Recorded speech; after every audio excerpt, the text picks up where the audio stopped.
Hello everybody, welcome back to my channel. If you're new here, my name's Debbie and this is my crafty den, and welcome. I am putting together some jars for craft room storage today, and I want it to be cute, and I don't want it to be flowers. But I want it to be something that can go with flowers. I love flowers, and I have a lot of flowers on things that I do, but I wanted something that was spring-like, but not necessarily flowers, and this is what I came up with. So I have this jar done. Isn't this beautiful? This looks painted, and yeah, I love this. I love it, love it, love it. So I'll show you what I've got. I have 2 of these napkins, just 2 of them. So half of one is on this big jar, and this is the other half of that one. Now I've already separated the napkins apart, because I wanted to see how it would go. And it took a half a napkin to do a large mason jar, like the full-size quart jar. So that made me happy when I saw that. So I am prepping my jars this way. I'm just taking a napkin. I'm putting a little bit of rubbing alcohol on it. Of course, this has been washed in the sink first already.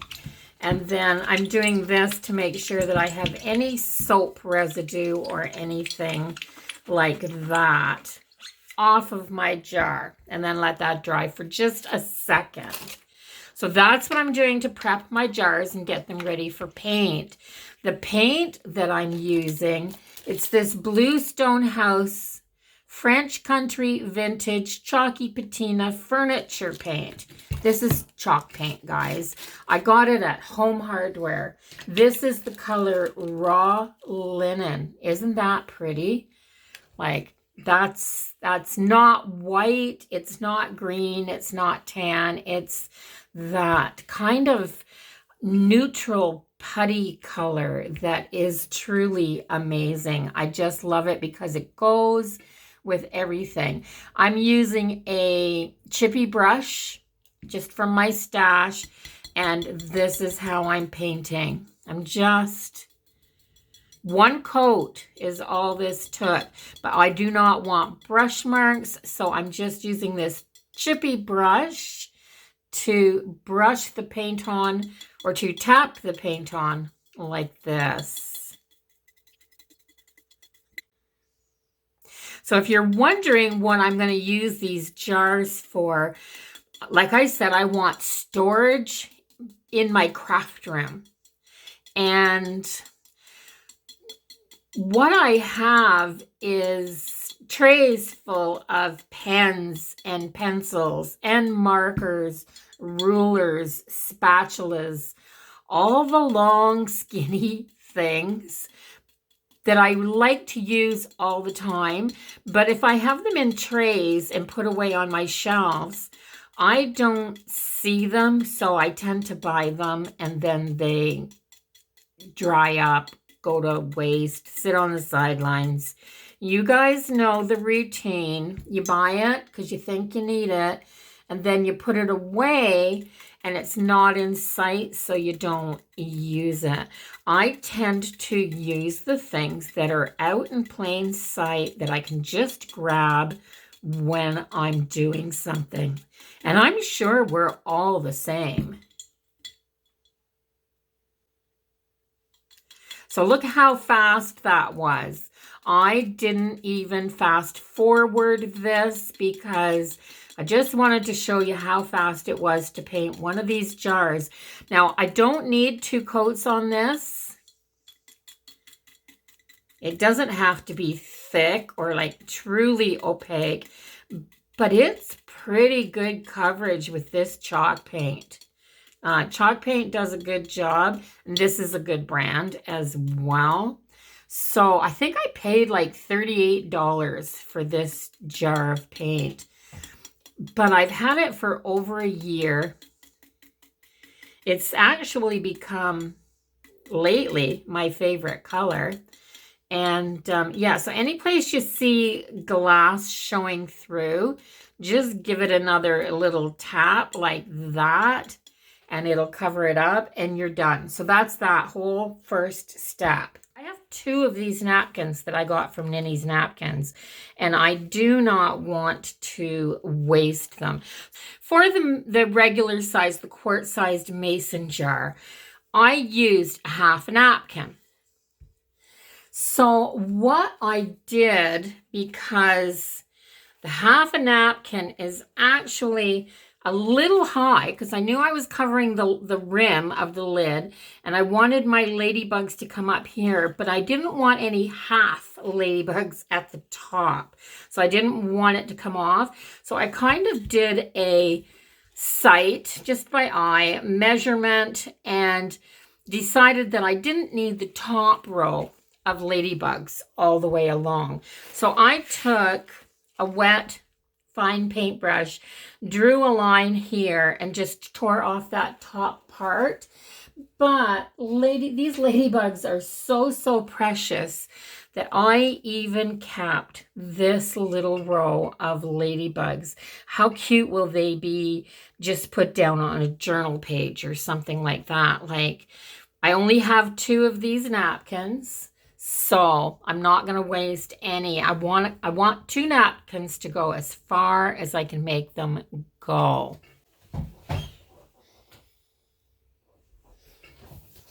So I'm going to do the same thing with the second napkin.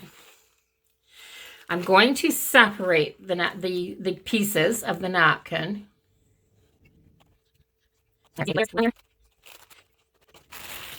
Like, these ladybugs are so cute that I'm even keeping the backing of these papers, because there's just a hint of ladybug on the 3rd layer. But on the 2nd layer of this print, these are stuck together really, really well. It takes a little bit to get this napkin apart. So I'm just being really careful that I don't tear the top layer. The middle layer is actually tearing a little bit, but I'm not going to worry about that as much. I just don't want to tear the top layer.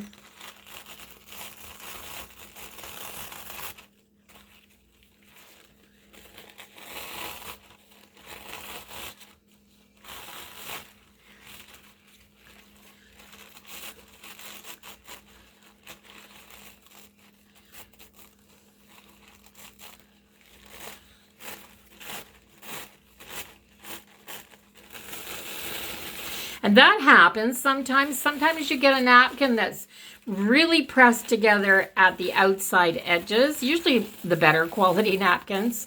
They're pressed together really well. But this is the top layer.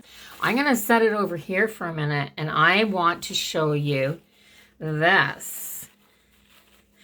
This is the middle layer. And look at those ladybugs. Like, this is a whole other option for me. So I have 2 sheets like this, and definitely I will be using them. So I'm working on my little jars, my shorter jars. These are the pint ones. And I don't need as much of the ladybug pattern. So I think I'm probably only going to take about 3 inches off of here. And I'm going to just guesstimate that. So I'm going to put my napkin down like this. I'm just going to take this paintbrush, just because it holds a bit of water. And I'm going to do this. I'm going to go around that one and down.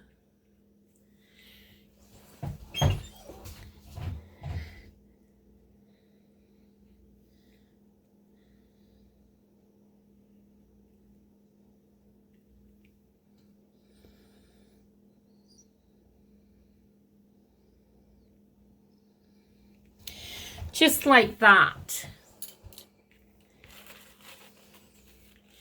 And then I'm just going to pull this apart. I'm going to pull the bottom off of this napkin.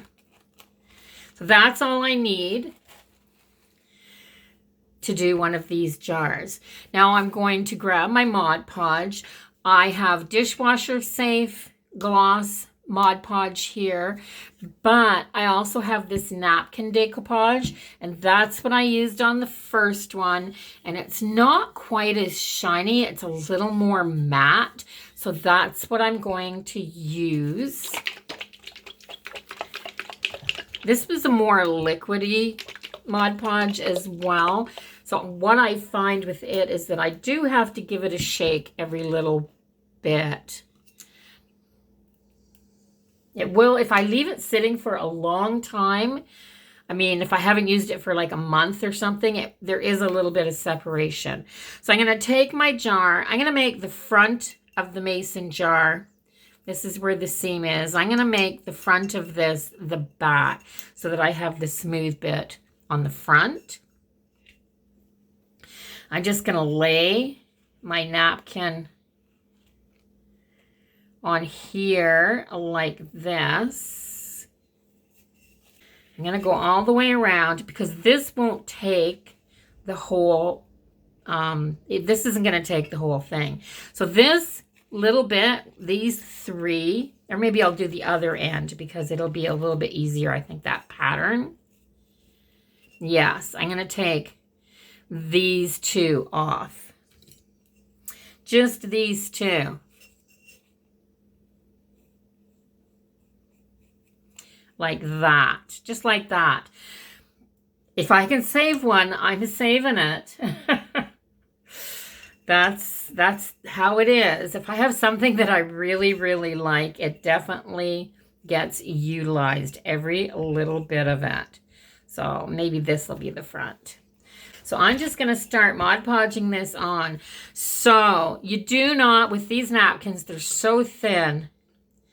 The tissue in the napkin is so thin that you do not have to put a layer of Mod Podge on your jar and then set this into it because the Mod Podge soaks all the way through. Also, because these jars curve in at the bottom, if you got print like this napkin has just at that inch along the bottom and you don't want to lose it, like if I put this right down to the bottom of the jar, most of this grass is going to be rolled around there and I'm not going to see it. So I'm putting it up so that my napkin is going around my jar, not rolling the curve at the bottom. So I'm going to cover this later. So I'm just using a soft, this is just a Dollarama paintbrush, guys. It's just a soft little paintbrush. I'm going to go around the middle like this and work my way up like that. If there's a couple of wrinkles in it, just let it fold over and just at that top, because it does go around the curve at the top a little wee bit. So just let it do that. And I'm just going to keep wetting my brush, make sure there's lots of Mod Podge on it so I don't get any drag. And then I'm just going to put this napkin down and I'm going to work my way around the jar doing that.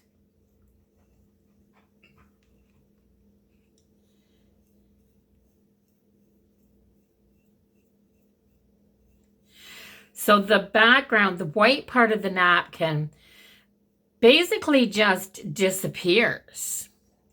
And you get your paint color for your background and you get your print that's on your napkin.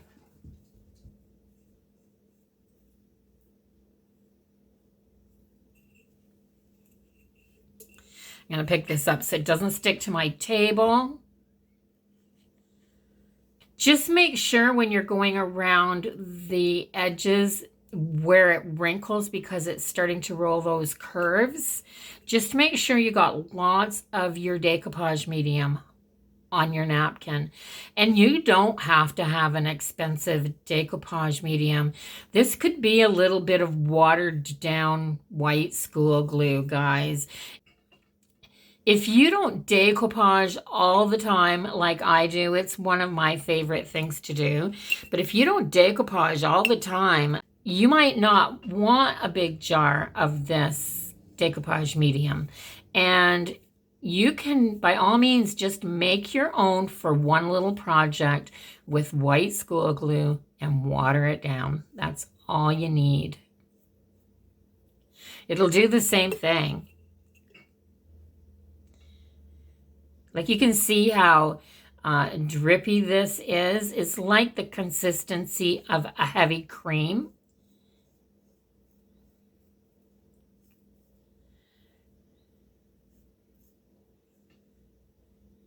But I see I could have saved even more of these, but I'm going to roll that edge right over the rest of it. I just have one ladybug walking behind the other one. That's what happens. And I'm just going to put this napkin down over the other napkin. I don't have any glue right there. I want to make sure I have my whole napkin covered. And I'm going to even brush some of this medium on the jar where there's no napkin, just so that the whole jar has the same finish when it dries. It doesn't take much, just a little bit of coverage. There. And I'm going to do that to the second jar with the other half of this napkin. Let me get this cut out.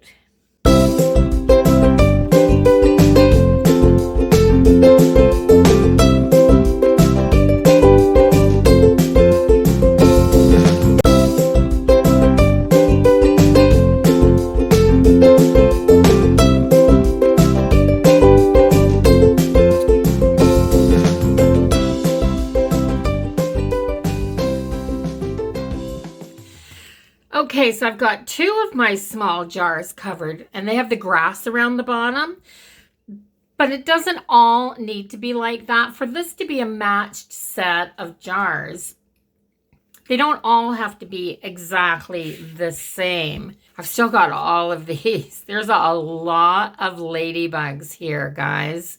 So I think the other jar, and I may do a fourth jar. I may do a fourth jar simply because I have the napkin. I have so many things that I can put in these jars. I mean, I can fill these jars and I'll probably still have stuff left over. So I'm going to separate these because the ladybugs are going upside down on half of it. And this one is just going to be ladybugs. It's fine. It's absolutely fine that it is. And I think I'll do a fourth. So, and I may do a couple more depending on what my need is once I'm getting these going. So let's get this.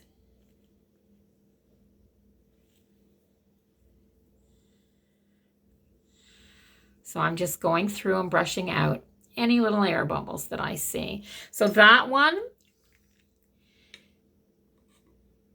is not the same as this one, but it'll do. It'll still match.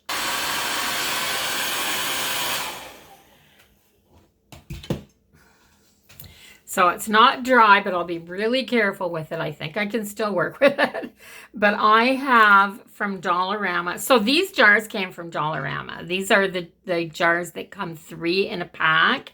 And the large mason jars came from, they might have come from Dollarama as well, actually. because I have a lot of those ones, and they're not the same as the ones that I have in my canning stash. I have this jute rope, $1.25 for this, and I think there's enough on here to do all my jars. I'm just going to put a little dab of hot glue right along that edge, right there, the top edge. And wrap this. So just on this top edge here, so that the jute doesn't roll over the edge.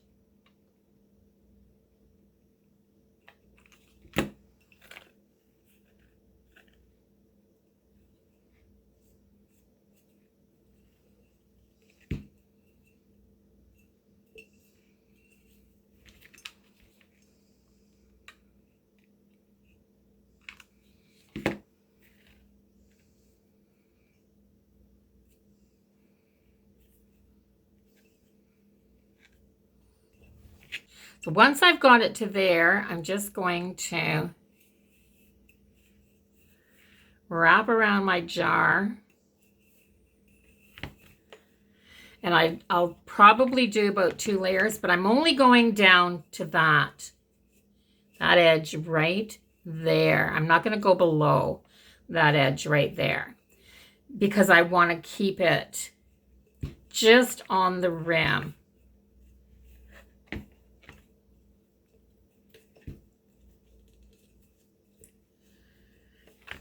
I'm just making sure I've got all the jar covered and that there's nothing showing. So I'm going to end it at the back. Just going to cut that, add a little bit of hot glue right there, and put that in the hot glue. Just like that. So I've got the top done. And I'm going to flip it over to the bottom, and that's what I'm going to do around the bottom. Same thing. I'll just put glue around here. I don't want to go around the bottom because I want the jar to sit flat. But just where the edge starts to go up, I'm going to put a bead of glue right there. There's actually a line on these jars. So I'm going to follow the line around the jar, add my rope, and keep going.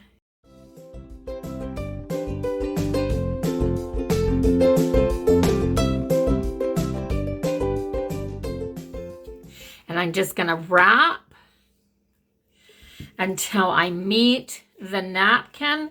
And then once I'm to the back side, I'm going to cut this off. Add a bead of glue right along the edge of the top piece of rope there. And set this down into that hot glue.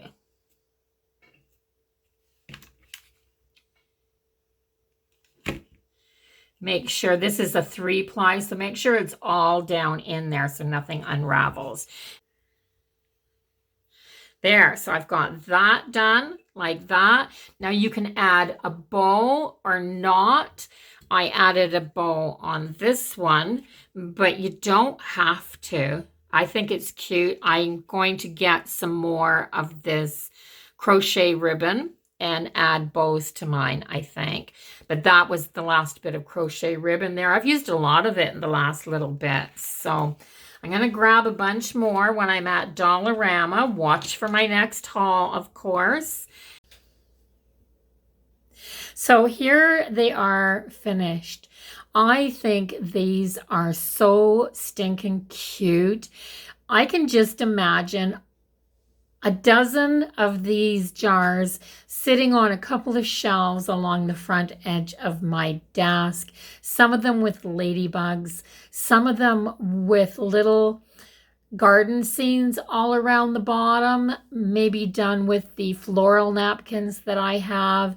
Some of them maybe even with the faux birch bark patterned napkins that I have, but all wrapped with the jute and all with their little ribbons and all filled with craft supplies and art supplies, and oh, just the thought of it makes my heart happy. So I hope you enjoyed this little project. If you did, give it a thumbs up and make those YouTube algorithms happy. If you would like to share this with somebody you think might be interested, that would be absolutely amazing. That's the best thing that you can do to help me grow my channel. And if you haven't subscribed yet, go ahead and do that now so you can come back and see what I'm up to next. And I will see everybody in the next video. And have an absolutely wonderful day, everyone. Bye-bye for now.